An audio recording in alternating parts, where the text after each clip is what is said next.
वर्गीकरण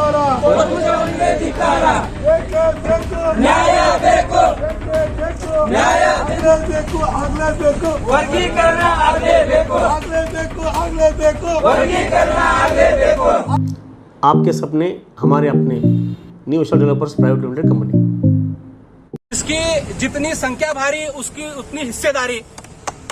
हमने देखा है ये जो आयोग गठित किया था, आयोग ने जब रिपोर्ट दिया, कर्नाटक में सबसे ज्यादा मादिगा समाज है और हिस्सेदारी की बात अगर हम करते हैं तो ऐसा बोला जाता है कि इनको रिप्रेजेंटेशन मिलना चाहिए। बहुत सारे लोगों को ऐसा लगता है आरक्षण कोई खैरात है। आरक्षण कोई खैरात नहीं है, आरक्षण रिप्रेजेंटेशन का मामला है। Sharana Nadu Degree College admissions are open for BA and BCom. Hurry up! आज हम देखते हैं कर्नाटक में मादिगा समाज 6% होते हुए भी उनको जो आरक्षण मिलना था वो नहीं मिल रहा। इसके लिए सामाजिक न्याय की भूमिका की वजह से सदाशिव आयोग गठित करके उनका जो इम्प्लीमेंटेशन है करने के लिए कंटिन्यू संघर्ष जारी है। अब मुझे ये समझ में नहीं आ रहा प्रभु चौहान साहब को कौन से ऐसा सपना पड़ा कि उनके सपने में आया कि ये जो सदाशिव आयोग है लागू ना करे जाए। हमको बचपन से हमारे माँ बाप ने एक सिखाया है, क्या सिखाया है? जिस थाली में खाते हैं उसमें छेद नहीं करना, जिस थाली में खाते हैं उसमें छेद नहीं करना।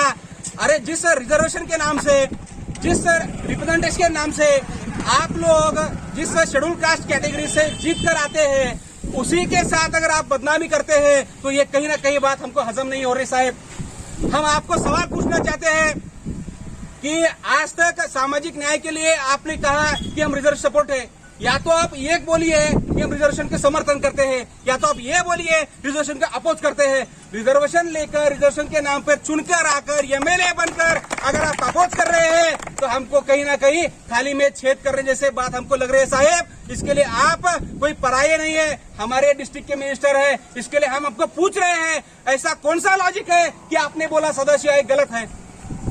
दूसरी बात, जब 1961 में जब लैंड रिफॉर्म बिल तैयार हुआ था, तैयार होने के बाद मैसूर कर्नाटक में जो लोग थे उन्होंने संघर्ष किया, उनको रिप्रेजेंटेशन मिला, उनको न्याय हक मिला। लेकिन हमारे भाग के लोग गरीब थे, इनको एजुकेशन में बैकवर्ड थे, इनके लिए उनको संघर्ष कर नहीं सके। इनके लिए कमेटी रिपोर्ट की और गठित करके इनके न्याय के लिए लड़ाई है। ये न्याय के लिए लड़ाई लड़ते वक्त आप कहीं ना कहीं हम लोगों का रिप्रेजेंटेशन का मुद्दा है खच्चीकरण करने का काम कर रहे हैं। इसलिए हम कर्नाटक राज्य आदि जम्बो संघ के वती से आपका हम तीव्र रूप से निषेध करते हैं और ये निषेध हम संवैधानिक तरीके से कर रहे हैं क्योंकि डॉक्टर बाबा साहेब अम्बेडकर ने हमको संविधान दिया है और संविधान के तरफ से हम ये लोग मेमोरेंडम का निषेध कर रहे हैं और समाज में जाके हम ये पूछने वाले हैं। और रही बात, हम हमारे जो भाई है शेड्यूल कास्ट में जितने 101 जातियां कर्नाटक में आती है और कर्नाटक की जो प्रमुख जातियां हैं, मांग हो, महार होने दो, लंबाणी होने दो, वो सब भी हमारे भाई है। उनसे भी हम रिक्वेस्ट करके ये आयोग क्या है उनको बोलने वाले और हमको गारंटी है जिस दिन हम उनको बोलेंगे कि ये हमारी मांगनी किसी जाति और धर्म के खिलाफ नहीं, ये मांगनी हमारी सामाजिक न्याय के लिए, हमें गारंटी है। लंबाणी भाई भी हमारे साथ आकर इस आंदोलन में शामिल होंगे। दोस्तों हम ज्यादा बात नहीं करें, इतना ही कहूंगा। प्रभु चौहान साहब आपको जल्द से जल्द विश्वगुरु बसवण्णा की जो कर्मभूमि है, बसवण्णा के माध्यम से आपको जल्द से जल्द इसका ज्ञानोदय होगा, ऐसा बात करते हुए हम ऐसा मांगनी करते हैं। आपने जो स्टेटमेंट दिया है तुरंत वापस लेकर फिर एक बार सदाशिव आयोग आप पढ़ने के बाद आपको समझ में आएगा कि आप ये भारत में जो शोषित समाज है, शोषित समाज को रिप्रेजेंटेशन देना संविधान में है।